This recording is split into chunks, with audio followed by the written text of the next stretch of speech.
जैसे भीमराव अम्बेडकर जी थे, किसी भी समाज से आते से, लेकिन उनने जब पढ़ाई की तो उन्होंने देखा कि पढ़ाई के बाद उन्हें एक इमेज बनी, उन्हें एक मौका मिला कि वो जहाँ चाहे वहाँ बोल सकते थे, जहाँ चाहे वो कुछ करते, जो चाहते थे वो कर सकते थे।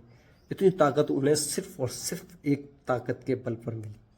क्या? उनके पास एक ही हथियार था, वो थी शिक्षा। लेकिन एक चीज देखी, जब उस इंसान ने ये देखा ना कि भाई मेरे पास शिक्षा है और एक यही हथियार है जिसकी वजह से मैं जो चाहूँ वो कर सकता हूँ, तो क्यों ना मैं अपने जो समाज है उसको भी अधिकार दिलाऊं कि वो शिक्षा ग्रहण कर सके। देखो इंसान की सोच, देखो सोच से इंसान महान बनता है। किसी के जरिए कोई किसी को पहचान नहीं सकता कि उसका बेटा है नहीं, बेटा जरूरी नहीं जैसा बाप ऐसा बेटा है। आप पहचान नहीं सकते कि ये गांव ऐसा है तो उसके अनुसार बच्चे भी इसके गांव के ऐसे होंगे। ऐसा गलत है डिसीजन, ऐसे नहीं होता है। तो सोच से इंसान को पहचानिए। तो क्या किया उन्होंने, देखा कि भाई जब मैं शिक्षित हो गया तो मेरे को अधिकार मिला, अगर मेरा समाज शिक्षित हो जाएगा तो मेरे समाज को भी अधिकार मिलेगा कि वो कहीं भी कुछ भी कर सके, बोल सके। तो उन्होंने शिक्षा का अधिकार दिलाया, दिलाया ना। देखो ये महत्व होता है शिक्षा का। और इंसान ने पूरे के पूरे वर्ग के बारे में सोचा, पूरा का पूरा समाज उठाया उन्होंने। इसे कहते हैं इंसान की सोच दूसरों के लिए काम करने की। ठीक है। स्वामी विवेकानंद जी, स्वामी विवेकानंद जी जब हमारे देश में, जब वो जो उन इंसान के बारे में देखिए, जब वो इंसान ने इतनी वो मतलब स्वामी बना, सिर्फ और सिर्फ शिक्षा ग्रहण की, और जब दिखा उन्होंने कि मेरे पास ये ताकत है कि मैं इस देश को एक नई दिशा दे सकता हूं, तो उन्होंने उस ताकत का इस्तेमाल इस देश के लिए किया था। लेकिन इस देश के लोगों ने उनकी वैल्यू नहीं की थी और उन्हें इसी वजह से ये देश छोड़कर जाने पड़ा। लेकिन वो जब विदेश में जाकर उन्होंने अपना स्पीच दिया तो उन्होंने पहचाना कि मेरी इतनी काबिलियत इस देश में है, जो लोग मुझे प्रशंसा कर रहे हैं, इतनी तालियां बजा रहे हैं, इतने खुश हो रहे हैं मेरे स्पीच से, लेकिन मेरे देश के लोग क्यों नहीं हो रहे हैं? मैं देश के लिए कुछ करना चाहता हूं, मुझे विदेश में क्यों स्पीच देनी पड़ रही है? वो इंसान फिर भी वहां से अपना देश, जब वो वहां पे फंसे हुए थे तब भी हमारे देश के लोगों ने ये कह दिया था कि ये हमारे देश का नहीं है। स्वामी विवेकानंद जी के बारे में बात कर रहा हूँ, जिनके उपदेश आपने देखा होगा स्टेटसों पर लगे मिलते हैं, स्टोरी पर लगे मिलते हैं, दीवारों पर लिखे मिलते हैं। लेकिन उस इंसान का जब वो जिंदा था, जब उस इंसान की इज्जत इस समाज ने कभी नहीं की थी। उन्होंने कहा था इस समाज को मैं बदल के रहूंगा, एक शिक्षा में अपनी जो ताकत है, इसका ताकत का इस्तेमाल मैं लोगों के लिए करूंगा। जैसे मैं बोलता हूं मैं भी इन लोगों के लिए काम करूंगा, ठीक वैसे स्वामी विवेकानंद जी थे। लेकिन उन्हें विदेश जाना पड़ा, विदेश में ये सब प्रशंसा मिली, लेकिन उन्हें ये हमेशा हमेशा दुख हुआ कि वो उन्होंने अपने देश के लिए कुछ नहीं किया। और उनके देश ने ये भी मतलब पहले तो यही बोल दिया था कि हमारे देश का यही नहीं, जैसे तैसे वो अपना वो सब बहुत बड़े प्रोसेस है। लेकिन उसके बाद वो अपने घर आए, यहाँ पे यानी कि अपने देश में आए, तो उन्होंने फिर से कोशिश की, लेकिन उन्हें वह सम्मान नहीं मिल पाया, जो वो ताकत नहीं दी इस जनता ने कि वो जो काम करना चाहते थे वो कर सकें। लेकिन आज देखिए जब वो मर गए, जब वो मर गए ना, तो हर इंसान उनकी इज्जत कर रहा है। जब क्यों नहीं करते थे जब वो जिंदे थे भाई? क्यों नहीं करते थे? क्या हमारा दिमाग खराब हो चुका है? ये एक बात और बता दूं, हमारा दिमाग है ना, हम कायर हो चुके हैं, हमारा जमीर मर चुका है, ये भी है। देखो जब देखा कि स्वामी विवेकानंद जी इतने मतलब करना चाहते थे, लेकिन फिर भी लोग उनके साथ नहीं खड़े हुए थे। लेकिन जब वो मर गए तो उनके कान को, उनकी किताबों को क्यों पढ़ते हो? उनके उपदेशों को क्यों मानते हो? क्यों अपने स्टेटस पर लगाते हो? क्यों उनको गर्व से नाम लेते हो? है जो इंसान तुम्हारे गर्व के लिए, तुम्हारी तरक्की के लिए काम करना चाहता था, उसको मौका भी नहीं दिया गया।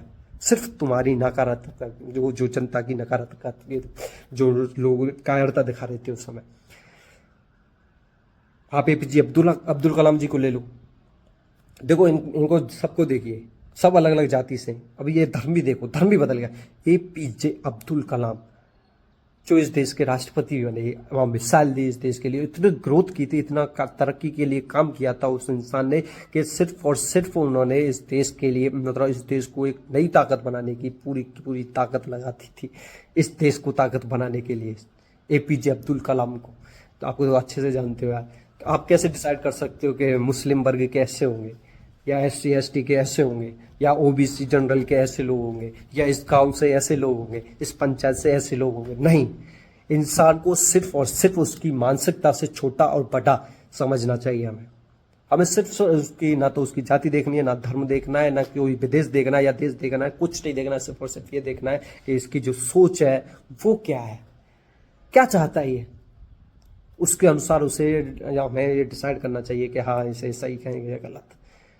ये जो किताबें पढ़ते हैं, जब कहानी को पूरी पढ़ा जाता है, उसमें कभी देखा कि आपने वर्ग के अनुसार उसको कहानी को, जैसे हर इंसान ने पढ़ी है वो कहानियाँ, तो जैसे किताबों में पढ़ाया जाता है, हिंदी की किताबें जो महान व्यक्तित्व वगैरह इनमें भी आती हैं, तो लोगों ने पढ़ा है उसको। देखो आपने कभी देखा कि वर्ग के अनुसार उन्हें डिसाइड किया गया है? जब प्रश्न पूछे जाते हैं ना पीछे, जब चैप्टर के पीछे प्रश्न पूछे जाते हैं कि हाँ भाई इन्होंने ये काम किया था, ये अच्छा था, ये गलत, तो आप क्या कहोगे? चैप्टर के अनुसार, क्या सोच के अनुसार उस इंसान ने क्या किया वो आपको पता है, उसके अनुसार आपने उसे सही और गलत ठहराया। तो वही चीज़ हमें जीवन में भी करनी चाहिए। लेकिन हमारा क्या है कि किताबों का ज्ञान, कहते हैं कि किताबों का जो भी ज्ञान था अभी कभी हमारे जीवन में आ रहा है, आता है। बहुत सी चीज़ें हैं जो आती हैं हमारे बीच में। शिक्षा कभी बेकार नहीं जाती, एक चीज़ रट लीजिए, शिक्षा कभी बेकार नहीं जाती। जिस समाज को बेहतर बनाना हो ना, उस समाज को बेहतर शिक्षा देना बहुत जरूरी है। जिस इंसान को तरक्की करानी हो ना, जिस इंसान को एक नई दिशा देनी हो, ताकतवर बनाना हो, ग्रोथ करनी हो, कि बड़ा लेवल अचीव कराना है, तो उससे ज़्यादा से ज़्यादा शिक्षा देनी जरूरी है। जरूरी है ना, ये सब आप तो जानते हो। पढ़ाई कभी भी व्यर्थ नहीं जाती, हमेशा जीवन में काम में आती है। तो किसी भी इंसान को जाति, धर्म या क्षेत्र के अनुसार डिसाइड मत कीजिए कि ये उसका बच्चा है, कि ये वो है। ठीक है, वैसे मैंने बताया ना कि मेरी माँ ये धरती, पिता ये आसमान, हम लगा लूँ अंदाजा कि मैं कौन हूँ, कैसा हूँ। सीधा सब आपको इंट्रोडक्शन, अगर आप इसके अनुसार भी लगाते हो, तो मैं बता रहा हूँ अपना इंट्रोडक्शन। मेरी माँ है ये धरती और पिता ये आसमान, बीच में मैं हूँ हिंदुस्तान, यानी कि मैं समझता हूँ इस देश की जिम्मेदारी मेरे ऊपर, मैं संभाल सकता हूँ। मैं बोलता हूँ ये कि मैं ये कर सकता हूँ तो कर रहा हूँ। मैं सिर्फ और सिर्फ एक ही चीज के लिए काम कर रहा हूं, वो है महादेव। मैं सिर्फ तांडव करना चाहता हूँ इस धरती पर। मैं ये, आपने देखा होगा कि आपने डायलॉग सुना होगा, जैसी दुनिया वैसे बन गए हम ना। आप एक चीज बताइए, जब आप इस दुनिया में आए, ये दुनिया वैसे चल रही थी, आप इस दुनिया से चले जाओगे, ये दुनिया फिर से ऐसी चलती रहेगी। आप इस दुनिया में हो तब भी ये दुनिया ऐसी चल रही है, तो तुमने यहाँ आके क्या उखाड़ लिया? बताइए क्या कर दिया तुमने ऐसा खास? है तुम आए, तुम्हारे आने का कोई अस्तित्व हुआ? मेरा मानना है, मेरा मानना है कि मेरा जन्म हुआ है, और जब तक मैं मरूंगा तब तक मैं साहस कभी भी अपनी आपको अब कमजोर साबित नहीं होने दूंगा। मैं हमेशा तरक्की के लिए लड़ूंगा, अच्छाई के साथ और बुराई के खिलाफ लड़ूंगा खुद को, लड़ाऊंगा आपको, अपने आप को ताकत बनाऊंगा, प्रिपेयर करूंगा अपने आप को, मेहनत करूंगा कितनी भी करनी पड़ी, अच्छाई के साथ और बुराई के खिलाफ खड़ा हुआ।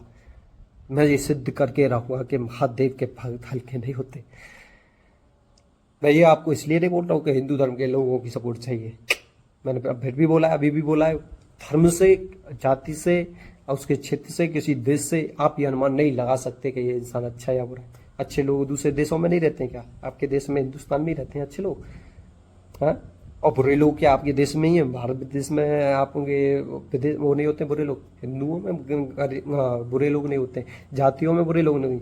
इंसान सिर्फ और सिर्फ अच्छा और बुरा सोच से होता है। तुम्हें पता है, तुम्हारी ताकतों का इस्तेमाल हमेशा बुराई के लिए किया जाता है, तुम्हारा शोषण किया जाता है। मैंने बताया ना, जनता की परवाह कोई नहीं करता है। कारण यही है कि हम खुद की परवाह करना भूल गए। हम सही गलत का पहचान नहीं कर पाते।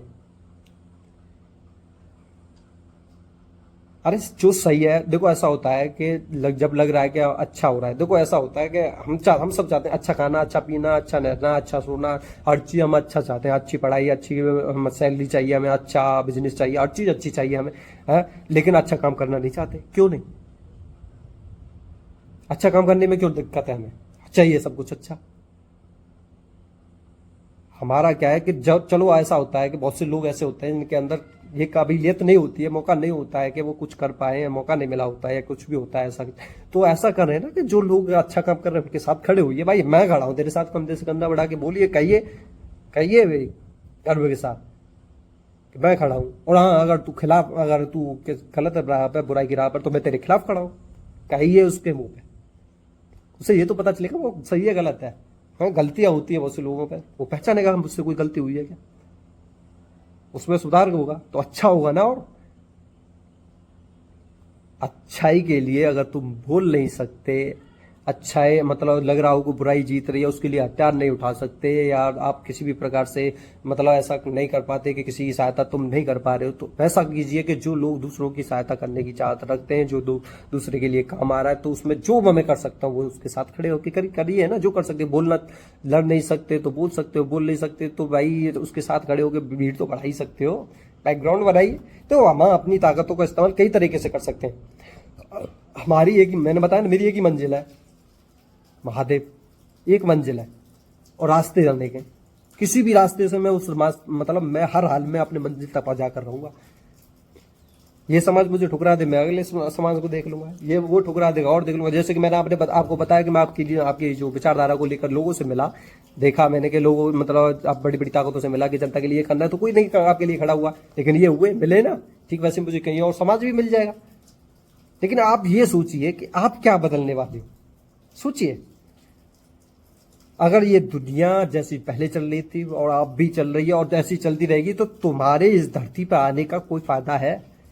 आप में से कौन नहीं जानता हम इस परमात्मा से निकले, जाके परमात्मा में लीन हो जाना है, सीधी सी कहानी है। इसके बीच में हम अकड़ में क्यों न घूम रहे? कहिए ना, हम आत्मा है, गर्व से कहिए हम आत्मा है, परमात्मा में लगाव रखते हैं। अच्छाई के लिए हम हमेशा खड़े रहेंगे और गलत के लिए हमेशा विरुद्ध खड़े रहेंगे। करो ये सब, ये सुधार लाना होगा हमें, हमारा समाज बदलने के लिए सोच का बदलना बहुत जरूरी है। मैंने बोला था सोच का बदलना, बल बुद्धि विद्या देव, इसमें सारी चीजें सोच पे है, सबके सब सोच पे डिपेंड करते हैं। बल तुम्हें सोच के अनुसार मिलेगा, बुद्धि तुम्हारी सोच के अनुसार मिलेगी, और आपकी जो शिक्षा है वो भी तुम्हारी सोच के अनुसार मिलेगी। हर चीज सोच पर निर्भर करती है। कहते हैं नाली रोड खड़ंजा कितने भी बना लो, आपको तब तक वो नहीं मिल सकता, सुकून नहीं मिल सकता जब तक कि तुम्हारी सोच सही नहीं है, तब तक तुम्हें कोई शांति नहीं मिल सकती, कभी खुशी नहीं मिल सकती। सोच सही नहीं होगी, कभी कुछ नहीं मिल